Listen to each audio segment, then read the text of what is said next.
started, I'm going to make the introduction super quick since we had some delay for technical issues. So I'm very delighted to introduce our speaker today, a colleague of mine in the philosophy department, Chad Kautzer. He's beloved to his students, beloved to faculty, especially beloved to the Jefferson County School Board. When he signed calling on the resignation of elected officials in Colorado, he actually writes a lot in philosophy. He has a book coming out very soon called Radical Philosophy: An Introduction from Paradigm Publishers. Today he is speaking on this, homelessness, security, and the politics of disappearance. So please join me in welcoming Chad Kautzer.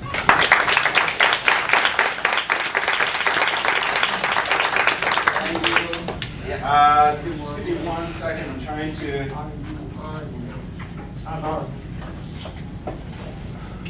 It's good. I'm trying to figure out how to not sit behind the. Okay, that's working.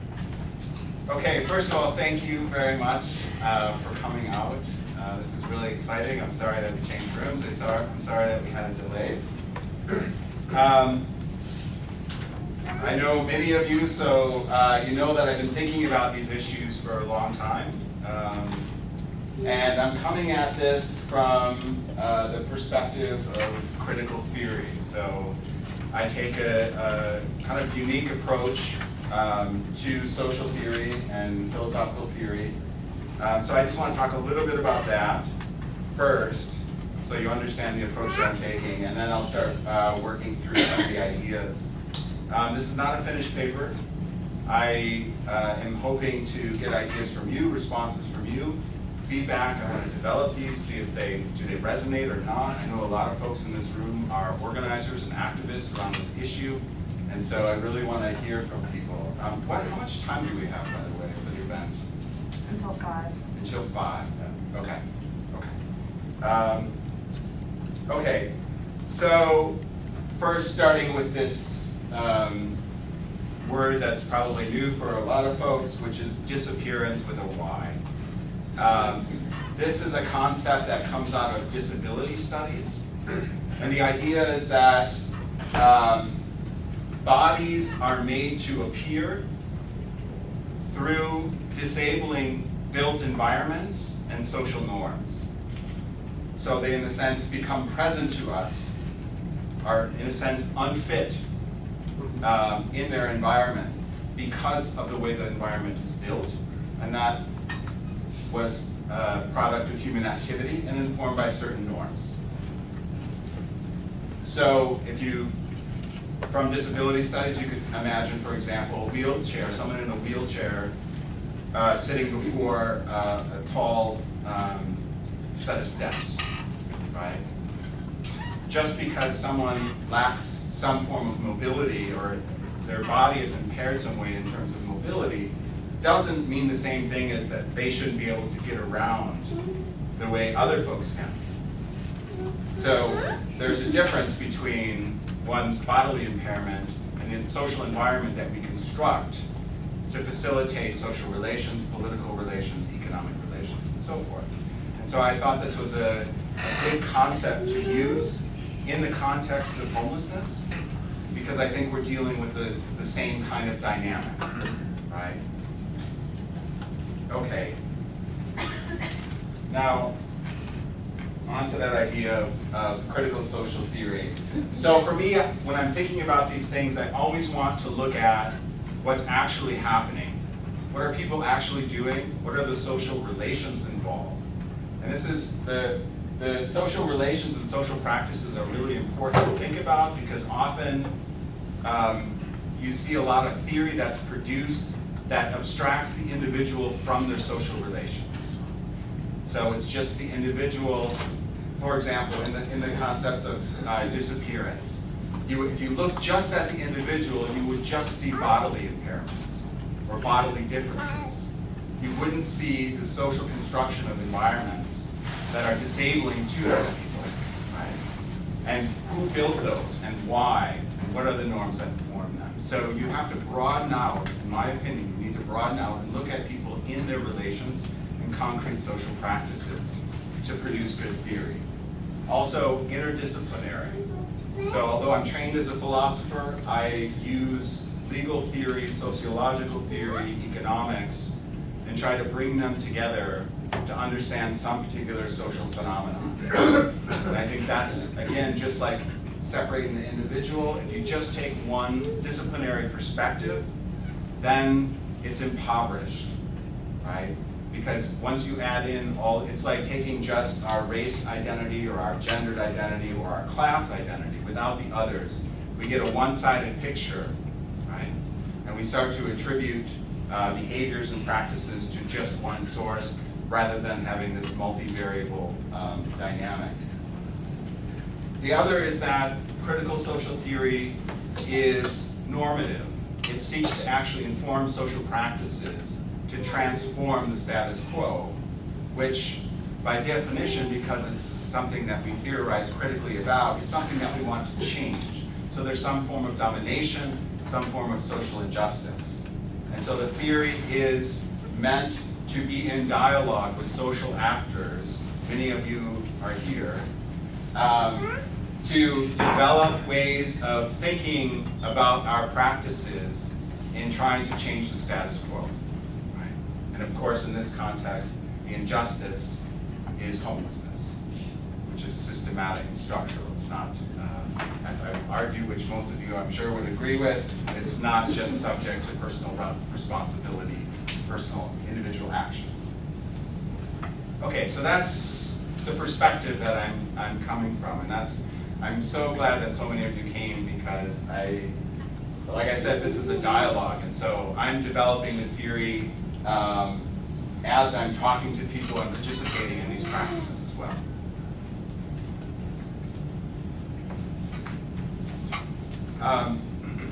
One other thing, there are kind of two different dimensions to this second part, this third point, which is that and this is why I think theory is so important, and this kind of theory in particular, is that you want to have a good analysis of what to target in your social practices, right? So you want to know the source, the origins of the problem, but you also want to have a vision, an idea of how you would change things. What would be the next step? If you were going to abolish the status quo, what would you replace it with, right? And so that's the role of theory.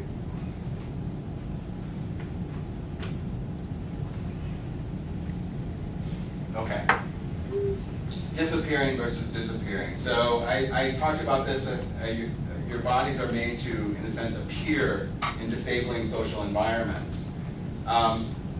This second part is the next step here. So how we construct our built environments, systems of transportation, communication, employment, housing, and social institutions are informed by norms, both formal, like laws, and informal, such as ethical norms. Such environments and institutions render certain bodies and social practices unfit. Not somehow essentially or naturally, but we have produced collectively a set of institutions that render some people unfit to the social environment.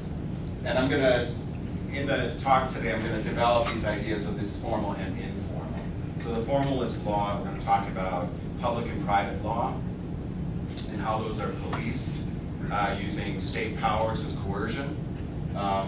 And informal, I'm going to talk both about kind of moral sympathies in traditional ways of thinking about advocating for homeless folks, and social recognition, which is a little bit more comprehensive and actually involves, implicates the privileged when we think about these things.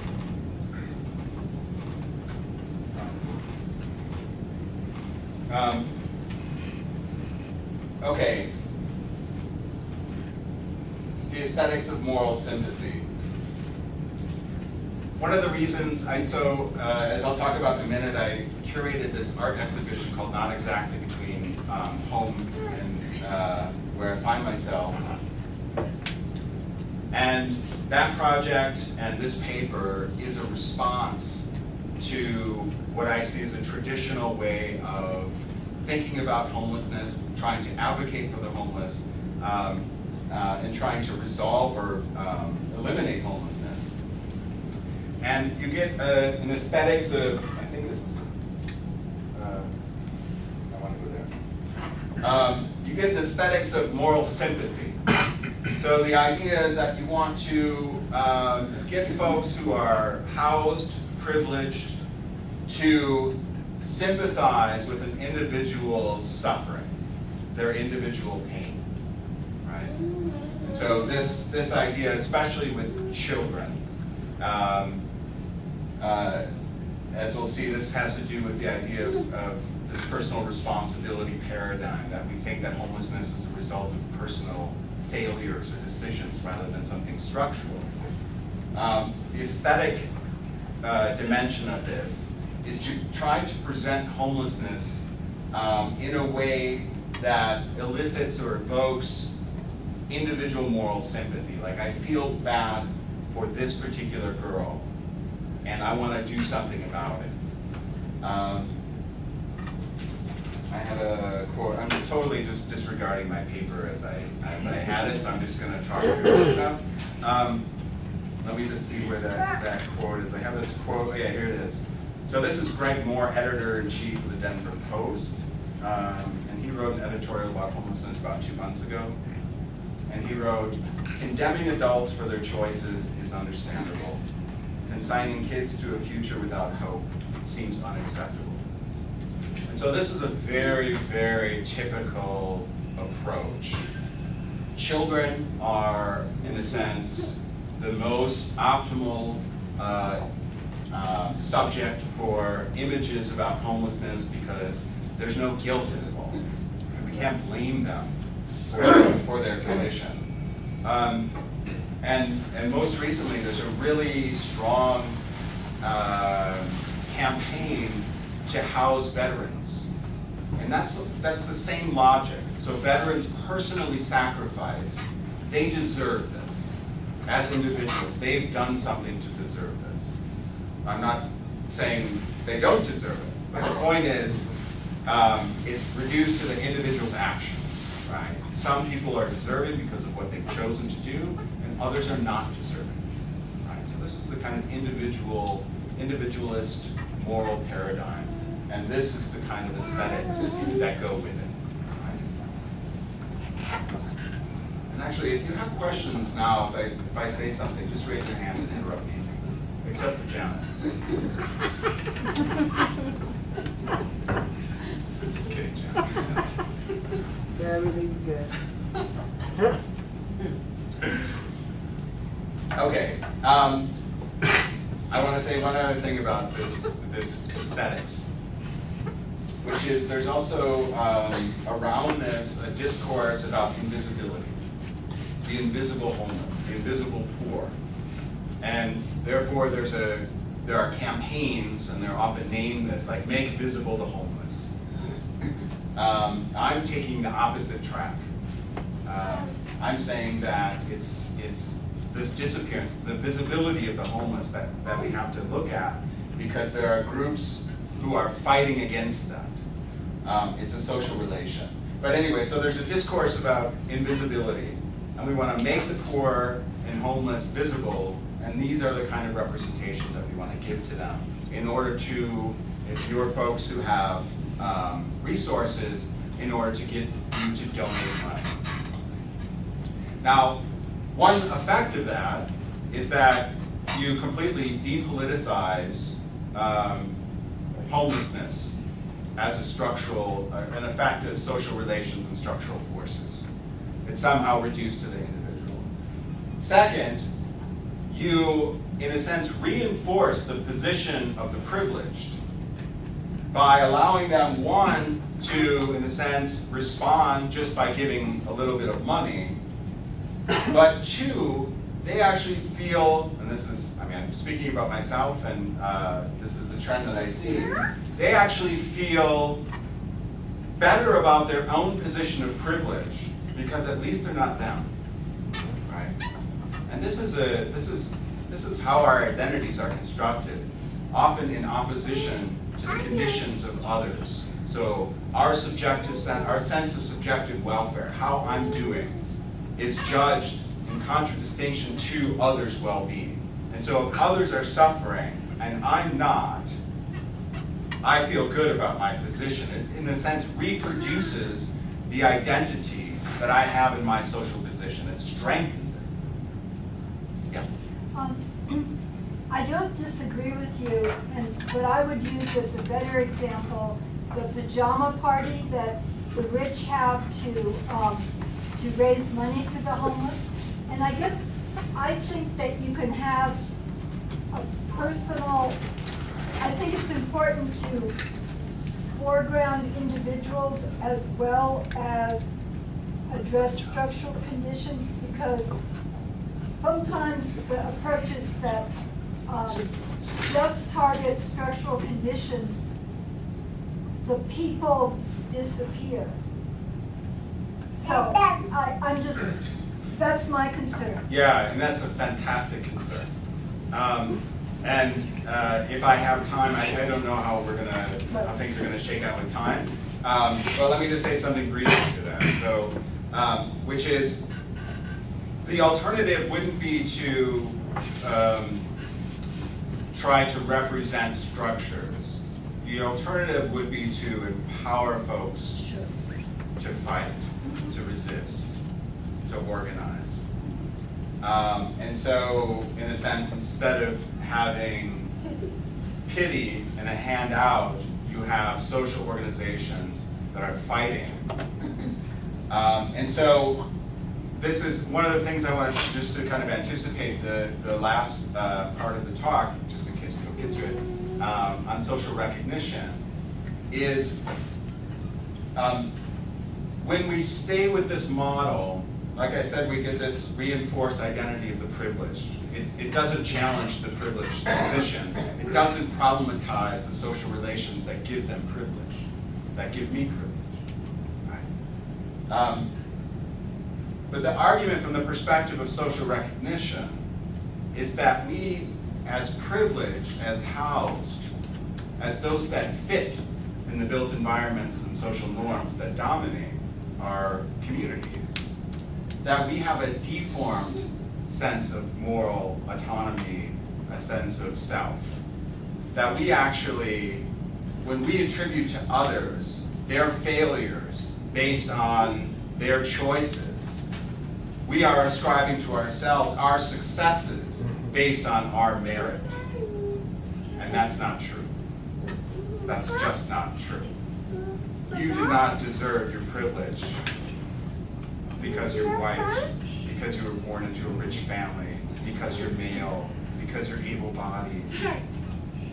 There are all these things, including chances that, and I'll talk about the market. It's not that people don't work hard and develop themselves and apply themselves, but your success is not all your own. It arises from these social structures that are beyond your control. And so when we attribute and create an aesthetics and campaigns and approaches that rely upon this individual moral responsibility, personal responsibility, etc., then we're, in a sense, ascribing that to ourselves. Our own success is attributable to our own personal responsibility. And this is a very individual, this is very common in political liberal thought, and it's very problematic because it's not true. I mean, when you move to sociology, you say, okay, well, it's not true. It's just not true. We know it's not true. But certain concepts and aesthetics reproduce that model. And that's what I'm trying to problematize. But I agree with Jana's point that it doesn't mean there can't be a combination or something. And of course, just showing people who are suffering is not in itself somehow bad. It's just when we're thinking from a perspective of critical theory, like how do we want to organize? What do we want to target? How do we want to speak about these things?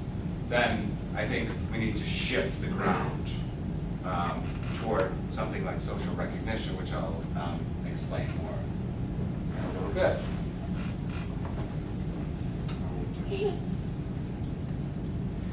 Okay, let's see if I can. So, Krzysztof Wodiczko. Here's an alternative image. Arm the homeless. Is Jonathan here? I don't think so.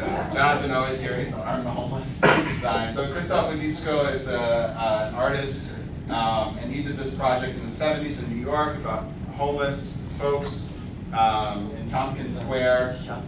And he took all these photos of folks and then superimposed, like when they were sitting around eating at a table, he made it into like a military planning.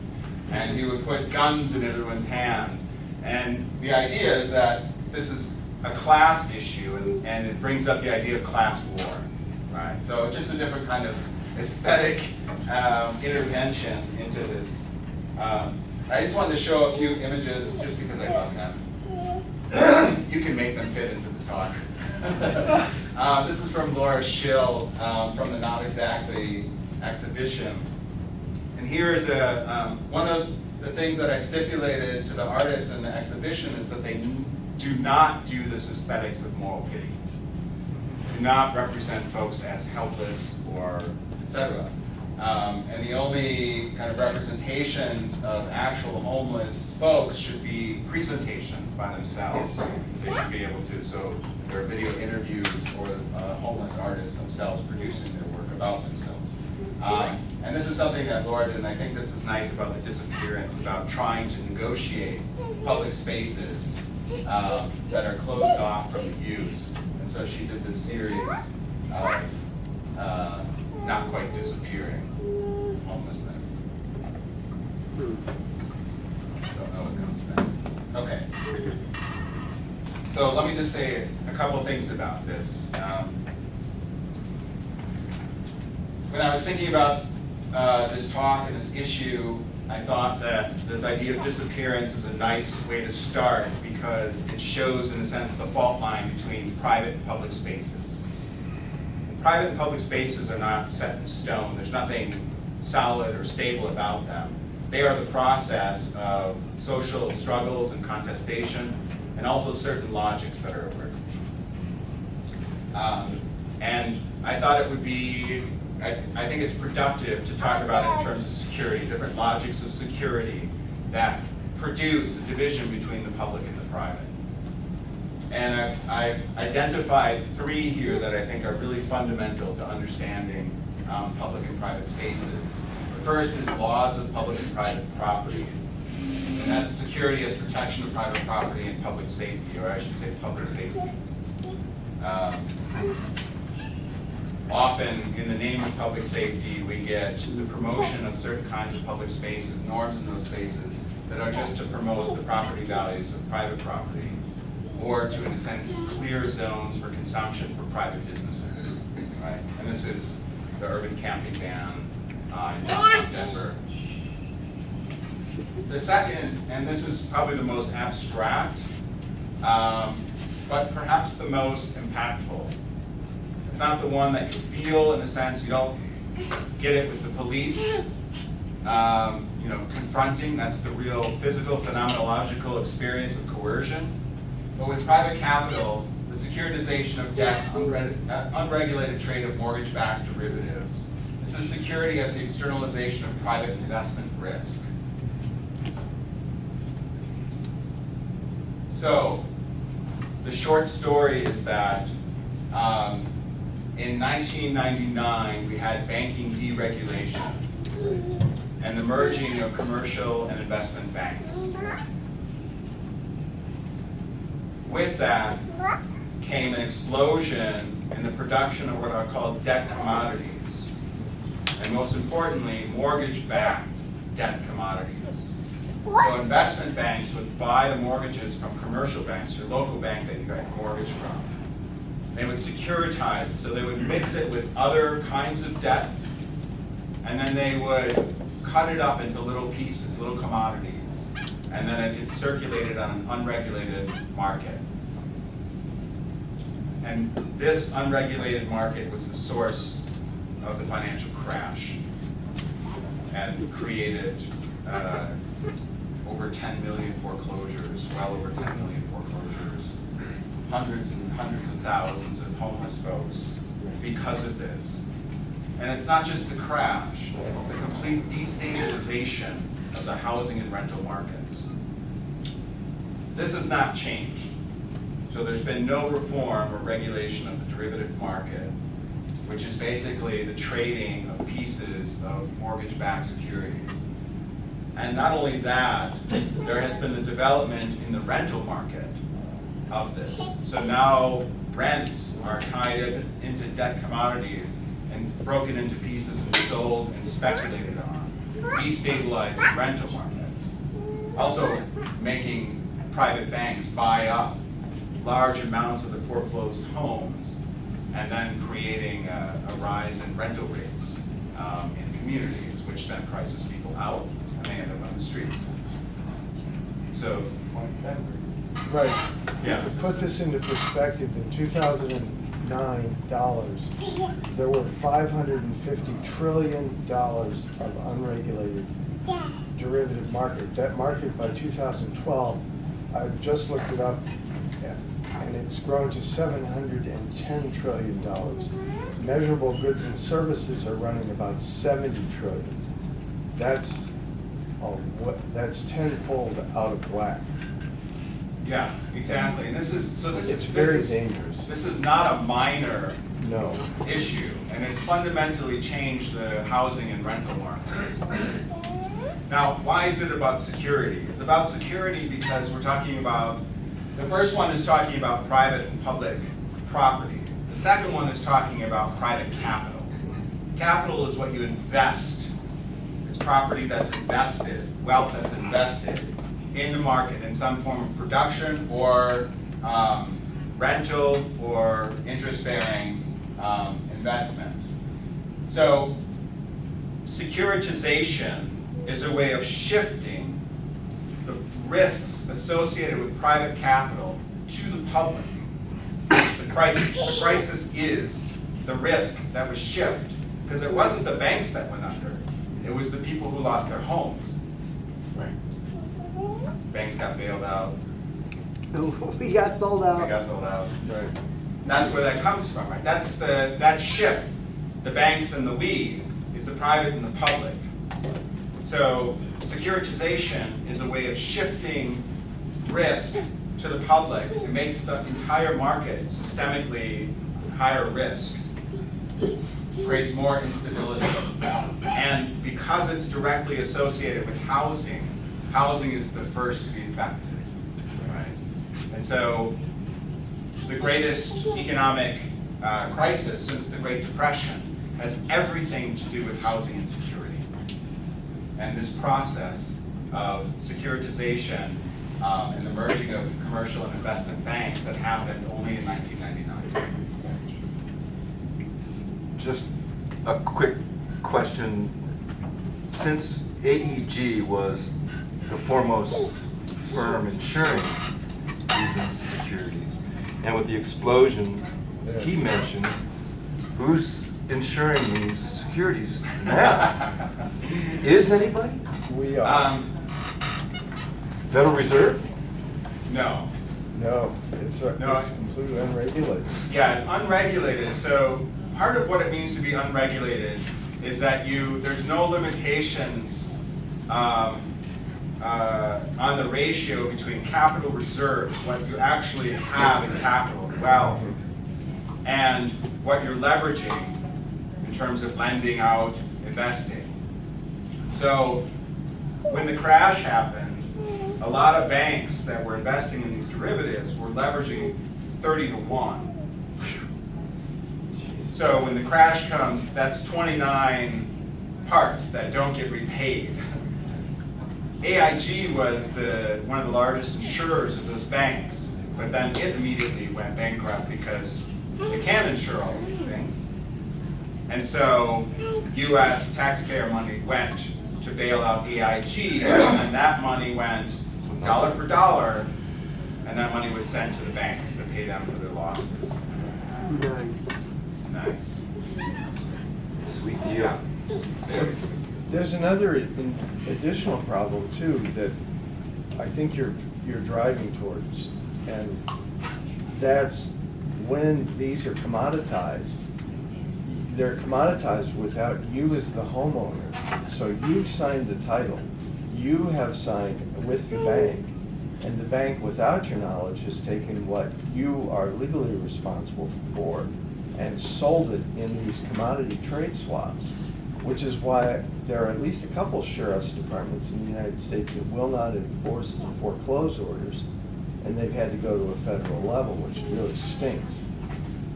Right, so. Because technically the bank, the people in the derivatives market don't own your house.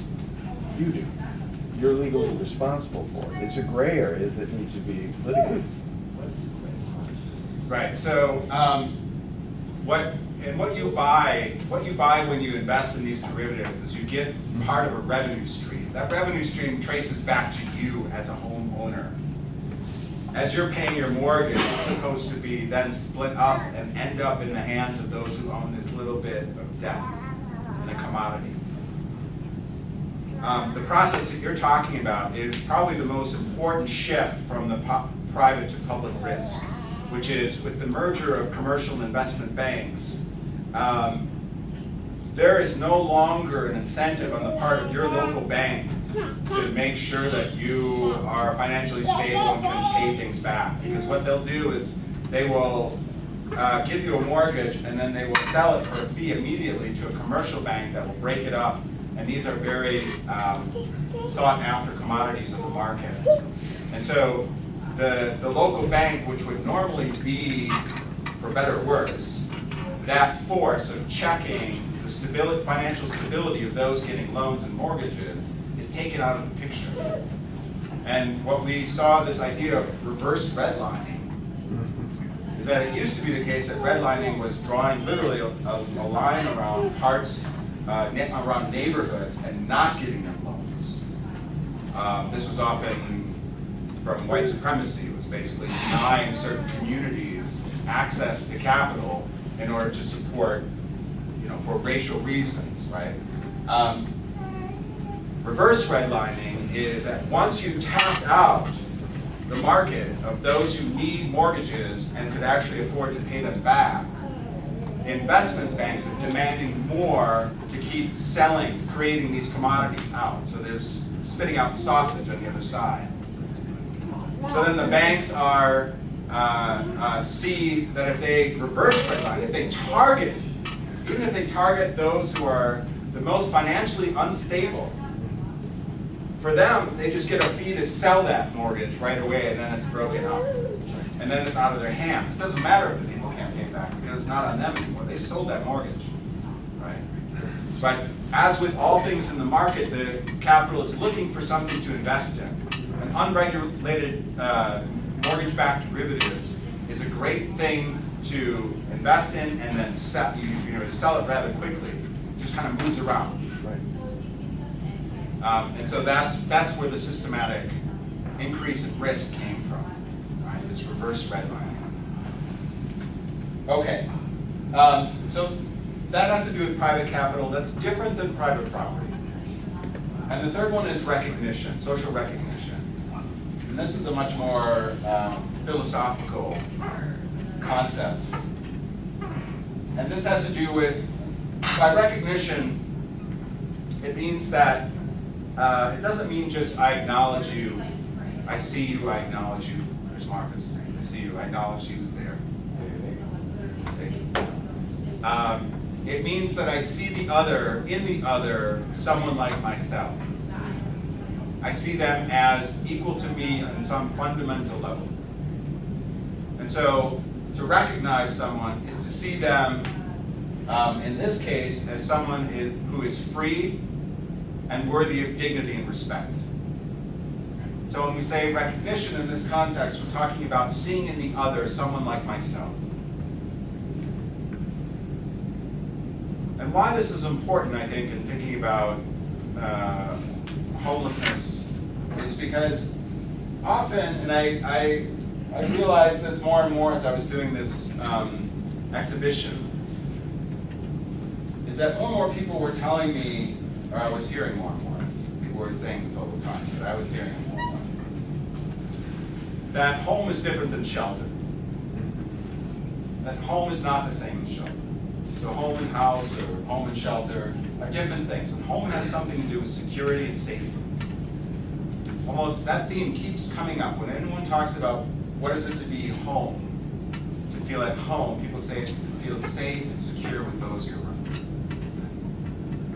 And there are folks who are able to create a community where they experience that but don't have shelter. And there are millions of people who have shelter but don't experience that sense of home, that sense of safety and security. So just think of all the millions that we incarcerate in the United States. Dangerous, unstable, lacking social recognition and equality and dignity and respect. And we have a talk about that tomorrow, Q&A, plug that. I forgot I was going to do that at the beginning. Sarah Tyson, my colleague, is going to be on a panel about, do prisons make us safer? And behind that idea is that, no, they don't make us safer, in part because that kind of shelter is not a space of security and safety. It doesn't cultivate that condition. And so, when thinking about social relations in our communities, I think the context or paradigm of social recognition is really important. And just to tie this back into what I said before when Jana asked her question and made her comment, this is not just about me acknowledging that someone is suffering. This is about me relating to that person. So I have to, I am in a sense implicated in the social relationship. We have to, in a sense, to achieve recognition, we have to mutually recognize each other as equals and worthy of dignity and respect. And that's no small order. And most of our institutions are set up to prevent that kind of social recognition from happening. In part because there are groups that don't want it to happen, because they get other benefits from preventing it. Oh, okay, I'm gonna move so fast now since at least I got that out. So my approach here is to look at how all of these intersect in both the experience and reproduction of homelessness. German Waldron, we're gonna skip over you. Okay, so I'll just go really quickly through this and end in like 5 minutes so we can have a discussion. So laws of public and private property are enforced by the state coercion in the form of police and prisons, with the rise of legislation criminalizing homelessness, legislation such as Denver's urban camping ban. Public spaces are less and less available for the satisfaction of the needs of those who lack private property. Anti-homeless technologies are also often employed in public spaces. We'll return to the private property in a second. So spikes, walls, section benches, sprinklers. So this is to prevent people from lying down, finding a place to sleep. Spikes on the ground when there's shelter or an overhang. This is a split picture of those spikes, and then activists putting cement on them in the night to smooth it over. Again, more benches, individual tilted seats even, so you can lean against them, but not for too long. Right. Again, and these are all over the place. Tokyo, Salt Lake City. These pictures, by the way, are from a friend of mine, Robert Rosenberger, wrote a piece for The Atlantic about anti-homeless technology. That was very nice. This is an artist's response to these things. It's fantastic. There's a video about it too. So there's a little coin operator. So there are spikes, but if you put money in it, the spikes retract. And you can sit down for a bit. But it's timed, so then you have to keep putting money in. Beautiful. It's a German artist. It's from 2010. This is in Berlin. Okay. So basically, I won't read the quote, but basically, I really like this essay by Waldron. What he's saying is that people don't want folks to use their other people to use their private property to satisfy their needs. We're talking about basic needs. We're talking about sleeping, eating, urinating, defecating, sex. These are things that if you don't have private property in our society, you are forced to do those things on public property. But with the wave of legislation criminalizing that activity, then there's literally nowhere else to go.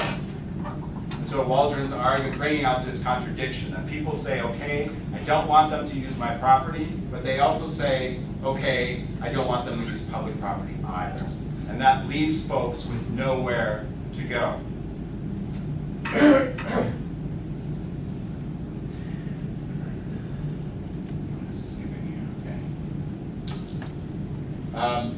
Just quickly, I asked one of the photographers that was involved in the exhibition to take pictures of the dream of the Downtown Denver Partnership. So how they imagine 16th Street Mall downtown. So he gave this very nice, It's beautiful. what you want to cultivate. All their backs are turned to you. Okay, so the aggregate effect, as I mentioned, was if you deny, if private property is the only means to satisfy these needs, and public spaces are being more and more restricted from their exercise, you leave people nowhere to go. I already talked about securitization a bit. We talked about Q&A.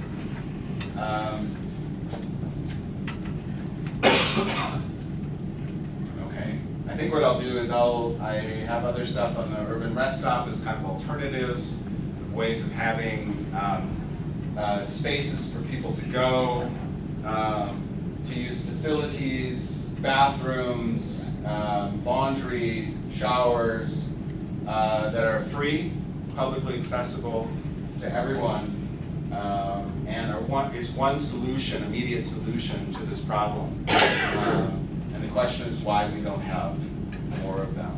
I'm just going to stop there. I want to say a lot more, but I'm going to stop there so we have a half hour to talk about it. So thank you very much.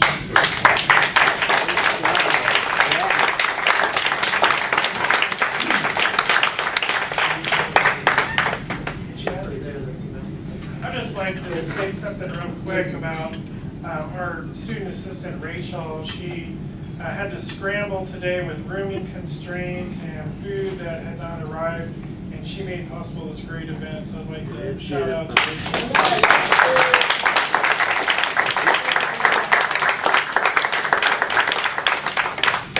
Thank you, Rachel. I have a question. Can you talk more about the aesthetics thing? Like, because I'm listening. thinking from just an advocacy level, like it would seem pragmatic to show things that arise sympathy in another person. I also see that as dehumanizing, as when all of a sudden only the child gains our sympathy and not the guy who's been drunk for a year. You know, like somehow that person no longer has should be given the same freedom and respect. But I don't know. Can you expand on that? Yeah, so I think the idea is that when our strategy is to get people to care and take some kind of action out of pity or some kind of moral sympathy, we are depoliticizing and individuating the structures that produce homelessness. So we've reduced it both to an individual action as a solution, so I'm supposed to just give a little money.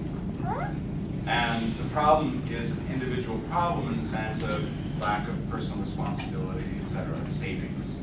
So go see it. Why didn't you see it? Now, it would be a different question if that strategy worked. Like, you could be pragmatic and say, well, you know, it misrepresents the real relationship. And it's not really presented, so it's not really presenting the social relations and structures that produce homelessness. But people are so responsive to kind of tugging the moral, you know, their heartstrings by showing the images of children that we're just going to keep doing it. But it's not working. And so, because it's not working, like, you know, many of you I know were there when the Denver Downtown Partnership wrote, pushed, and got passed the urban camping ban that literally criminalized homelessness in Colorado, or in Denver. And the shelters are full, so there's literally no place to go. And you criminalize that behavior. And there was no amount, I mean, I don't know, maybe Janet thinks that Tammy Dorr would respond to a homeless child. She wouldn't. She wouldn't. And she doesn't, because she has vested interests. And she'll do things like the pajama sleepover, which is so offensive. This is so offensive, this pajama sleepover fundraiser. Sleep, I don't know, somehow related to sleep. That's the connection, I guess. That she doesn't, and she won't.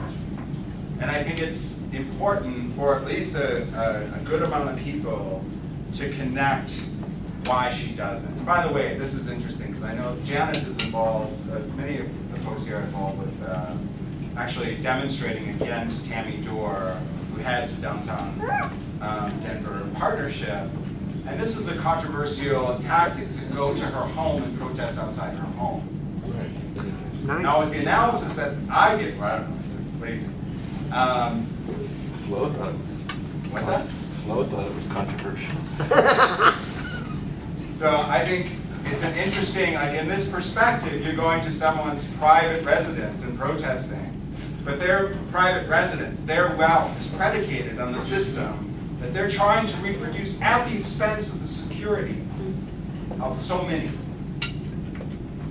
So if we don't have an analysis and aesthetics, you know, the concepts and tools to think about this, and an aesthetics that represent the conflict, the relation that's involved between those who are pushing these policies and those who are disadvantaged from them, then I think we fail, because we also fail to organize people to respond to it. Right? I mean, when you just see the sympathetic child, there is no social relation, there is no conflict of interest. Right? It's about, do you have it in your heart to give up a little bit of your money for this child? So is that? Yeah.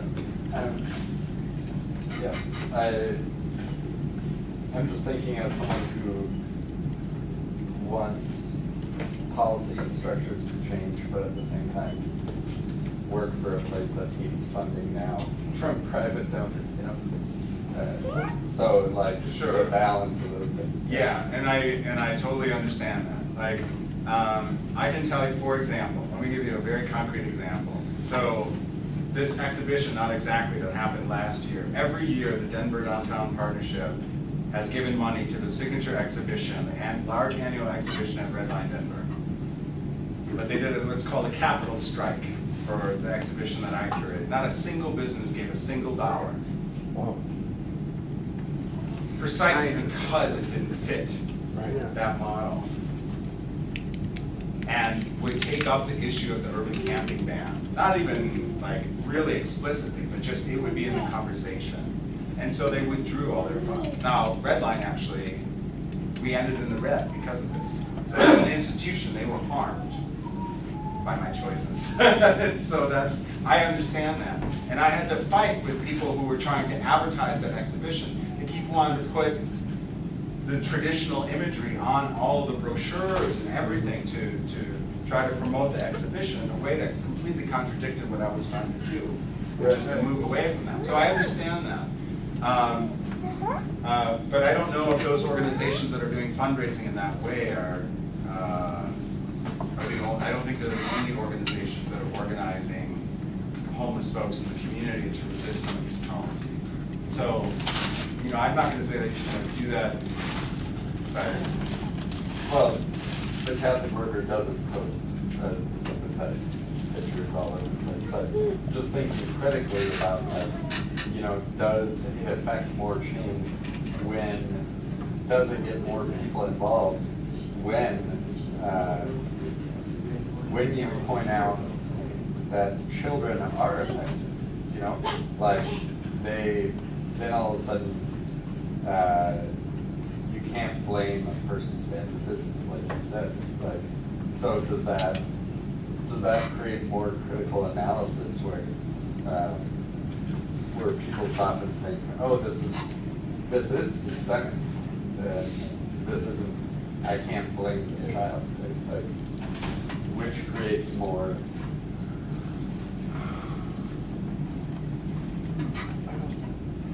Critique, I don't know. yeah, I think there's a lot of hands coming up, so I'm just going to say one quick thing to that, which is I think because it doesn't, I understand, like some people need to fundraise and they know that this will get some of the businesses or whatever gives it money. But we know that's not a solution. It hasn't solved it. Things have not changed in the sense that there are still large numbers of homeless folks. And so, at some point, we have to step back and say, okay, maybe be pragmatic, but question whether or not the kinds of actions that we are, in a sense, broadcasting, representing as solutions, if we keep representing them in a way just because they get some money, but they're actually false representations of what needs to be done, are we, in a sense, at the same time, continually undermining our efforts? And so, it's just there's a lot of things. There's no one answer, but I think these are the questions I think we need to ask. So let me go, you in the far corner, you had your hand up, and then Gina, and then you had your hand up, and then I'll just to kind of build off of that point, in some cases it seems that when we focus on children and socially perceived innocence, which is pretty narrowly defined, we're reinforcing this idea of charity and that the problem of homelessness can be addressed through charity, and it diminishes the idea of shelter as a human right, insofar as that's something that is obligatory to provide all individuals regardless of their social responsibilities or the decisions that they make in their lives. And so there is something disempowering to this idea that homelessness is something that can be ended by the private sector and by private charities without the intervention of the law or the government as a whole. Right. And exactly. That's well said. And that brings up one point that I want to connect the first two elements of security. There is this idea, there's a very popular widespread discourse that everyone who can get property can then do what they want and be free. And it's your lack of personal responsibility that doesn't allow you to get property to do these things. The second element of security, this private capital kind of offloading risk onto the public, is exactly the undermining of that idea. That even if you do everything right, you can have everything taken away by forces that have nothing to do with your personal decisions. And tens of millions of people have that happen to them. Yeah. And that's a problem. That completely undermines the argument that if you just do the right thing and have your own private property, then you can exercise that human right. It doesn't work like that. If we actually look at the social practices and concrete conditions, it's obviously not working. I guess I'm interested in changing the viewpoints of the people of privilege. And I think it may be that they first get involved through pity. And I'm talking about setting up situations where their relationships do develop between homeless people and people of privilege. So the volunteers at the Women's Homeless Initiative who interact maybe a couple times a month with homeless women in terms of serving them dinner and talking to them, going outside on smoking break. That usually I mean, that has the potential of educating the people of privilege. So I guess I think it's possible that people of privilege can be educated, although nothing, so I'm hopeful, although I don't have any ideas about how any real solutions. But just that sometimes the feelings of pity can, that people can move beyond that. Right. But I think you bring up, the context that you bring that point up in, I think is really important, which is people sharing a meal, doing something, literally actively doing something with folks. Even if it's just hanging out and listening and talking to people. But that's actually a practice. That's actually something you're doing. And I think that that's different than pity. And so. But it might, before that happens, the person might feel pity. But sure, then they may change. It might. And I'm thinking in terms of what should be our strategies for talking or thinking about these things and organizing around these issues. And so it could definitely be, and it's often the case, that people are first kind of introduced to the idea and become concerned from pity. But I think that doesn't go anywhere unless there's something like this practical activity. And that's, I think, the really, that needs to be foregrounded. We need to think about actions that people can do and take, the way we can structure certain environments in order to promote that kind of interaction, because that's what challenges us as privileged, right? And so, yeah. So I would separate those two, but I take. Yes, I'd like to give you a couple of different perspectives here. First of all, I don't think it's pity that motivated the urban camping ban so much as fear. Because I was in a small audience that heard the head of Denver's Road Home thing. Yes, and say that the urban camping ban was not enacted toward homeless people. There was no intention of moving against them. But the city was scared to death of the Occupy Denver people who were camping at the Civic Center and other places. And there were legal issues involved in the march on the Occupy Denver that weren't. It was a red hot political issue. And that's why I don't think they have yet given a ticket to a homeless person on the camping ban. Therefore, it was fear. Folks that are tracking this already. There was fear on the part of the city. I had a second observation, but I'll let it open up. Yeah, I mean, just quickly, and then I'll let you all speak to that.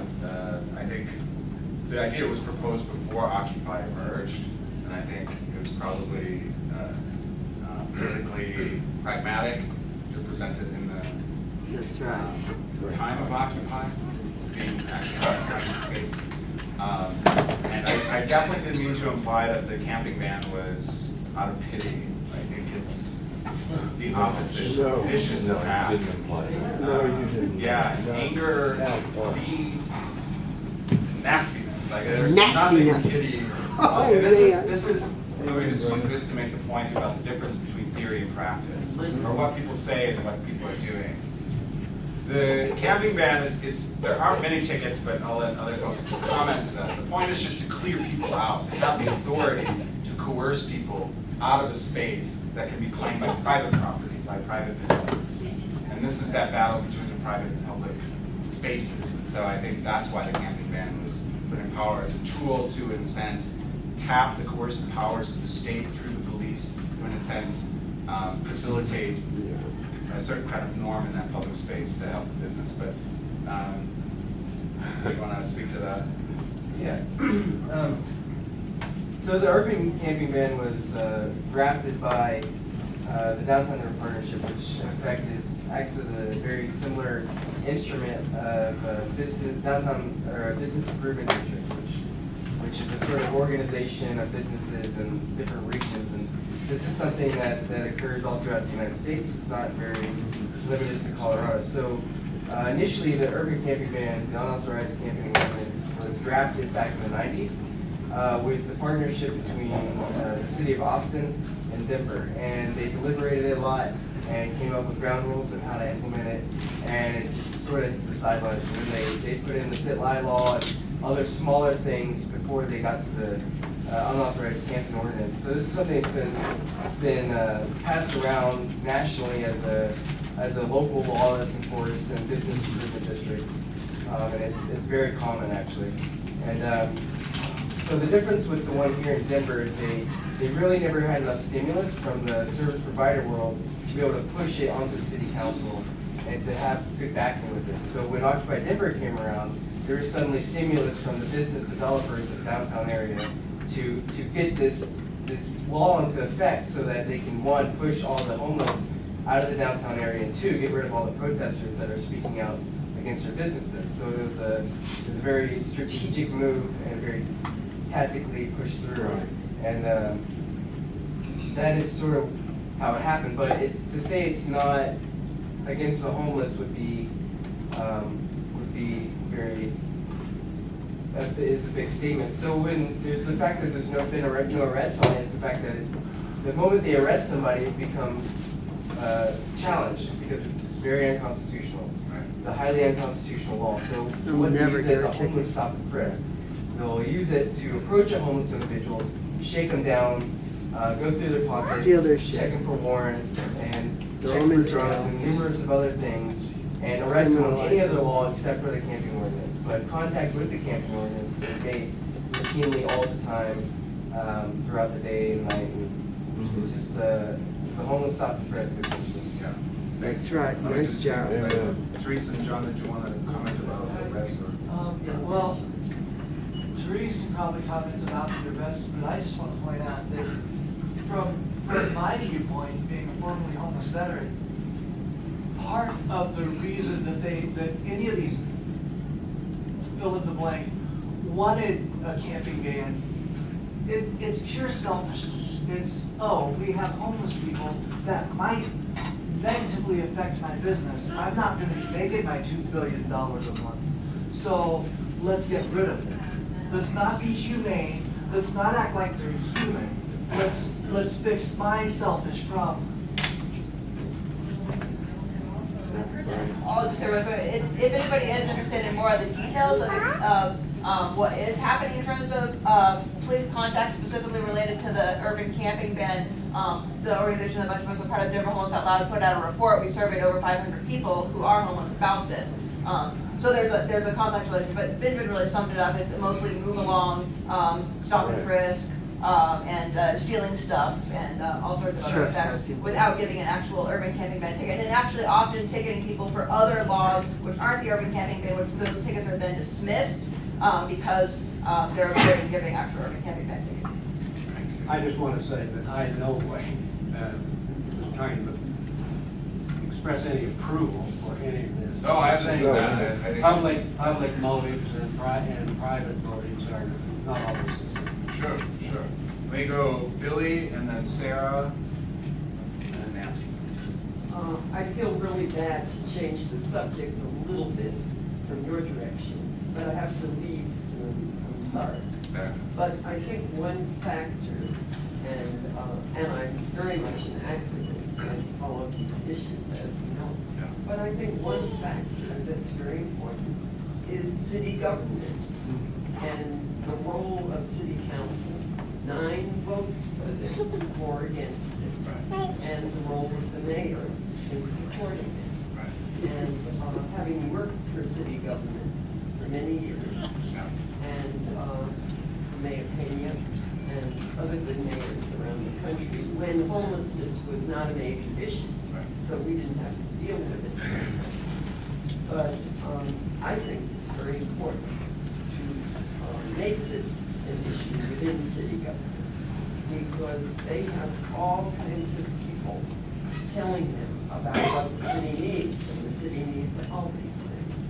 But making homelessness a critical issue and taking responsibility for it in some cities has resulted in some good stuff. And Mayor Hancock has not chosen to do that here. And I think that it's very important to put pressure and elect people to city government who will take this seriously and allocate more resources. Thank you, Billy. Thank you, Billy. Sarah? Thanks so much for the talk, Chad. I was wondering if you'd say a little bit more about social recognition, because I have a sense, but I'm always a little worried when you say, I see something like me in you, right? And I'm thinking of like somebody like Iris Young here, where what if I see something, I see you and I think you're nothing like me, and I still think you deserve shelter, right? Building coalitions, not on recognition, but on something else. Or do you mean recognition that could, I don't know, allow for a lot of difference between us, but I still think you deserve shelter, and there's something about I'm recognizing in you that's enough like me, even though we're so different on in all of these ways. So would you say more, I'm worried about social recognition, would you say more about what you're thinking about when you say social recognition? Yeah, I'll say a little bit more, just because we're almost out of time. Yes, definitely. I mean, the reason, and I didn't get to explain it much because of the late start and whatnot, but when I talk about recognizing something like us in the other, I'm talking about the most fundamental aspect of what it is to be a human being. And so someone can be, different race, different gender, different ability, different age, all these different, have different interests. That is not what I'm but the really important dynamic of social recognition is that it's mutual. It's not just that I pity the other person, I recognize them as a suffering individual and I want to somehow relieve them. Literally, my identity as a person is constituted by my relationship to that other person. And this is why I talked about the deformation of our sense of self. Is that if I see the other as less than myself, I am doing the same thing to myself. I'm in a sense not fully developing myself. I'm seeing the other as less than, and thus creating a false, an unrealistic image of myself. And so this is really problematic and reproduces. And so I think a lot of the struggles we've seen in the 20th century in particular have been struggles around social recognition, race, gender, ability, even class. And so Young is fantastic. I love Young, but I do think that there is, you could call it something else if you want, but somehow that we come to understand reflectively that our identity is constituted by our relationship to the other. They're not radically different than us. They actually participate in the constitution of who we are. And thus it really matters how we treat them and how they see us. Right? That's an unsatisfactory answer. But I just wanted to get Nancy and then...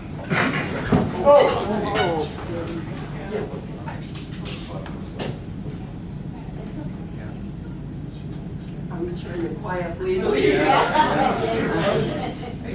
Yeah, I'm okay. Enjoy. I was going to clap a little bit.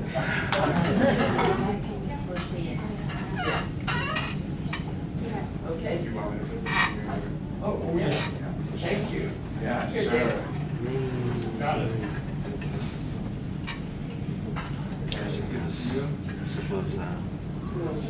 Oh, that's okay. That's okay. Thanks.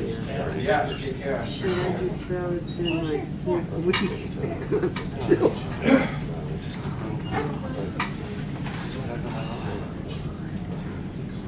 Oh, we do have really got hurt. Nancy, you're gonna have the last word. Oh, right, well, there's a point I want to make, and I hope I can. So I'd like to ask, how can the privilege be approached to change their views or to change their behavior is like, to me, really the wrong question. Like how getting to know, yeah, it's good, you know, the more people get to know people who are different, maybe they change their behavior. But I don't see that any real important change has ever come about because privilege have decided they would give up their privilege.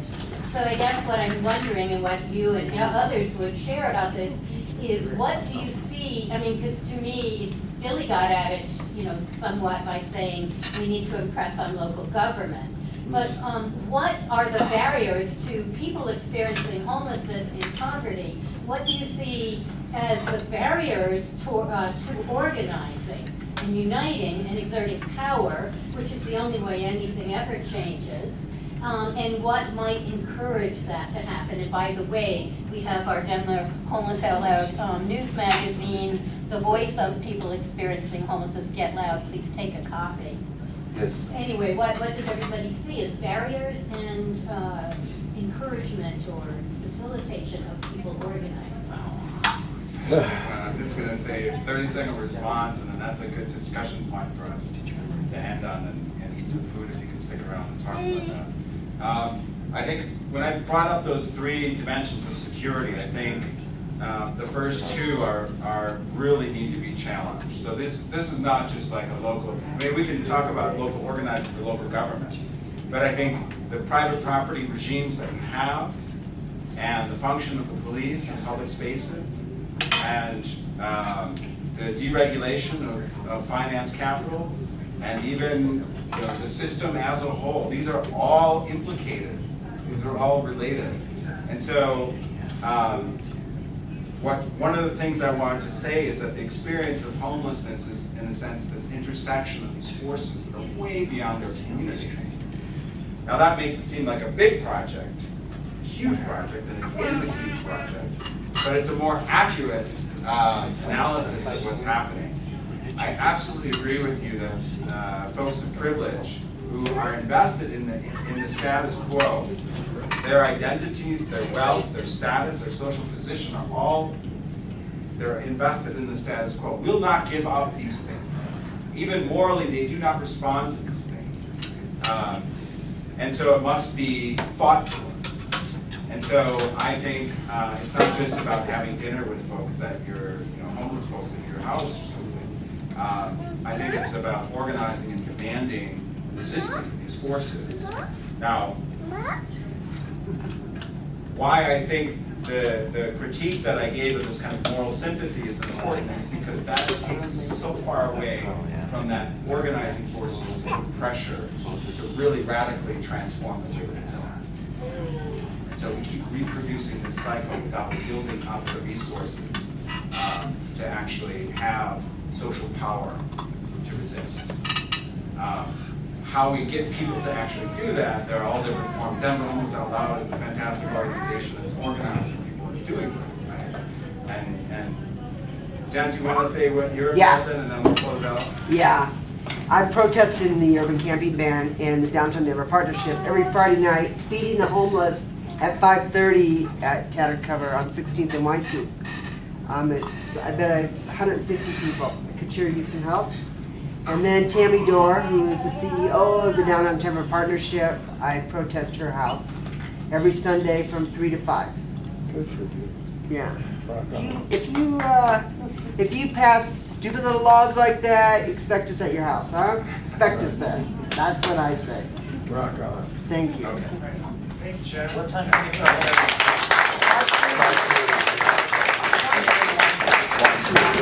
There's lots of copies of Get Loud. Hi, I'm Sarah. Nice to meet you.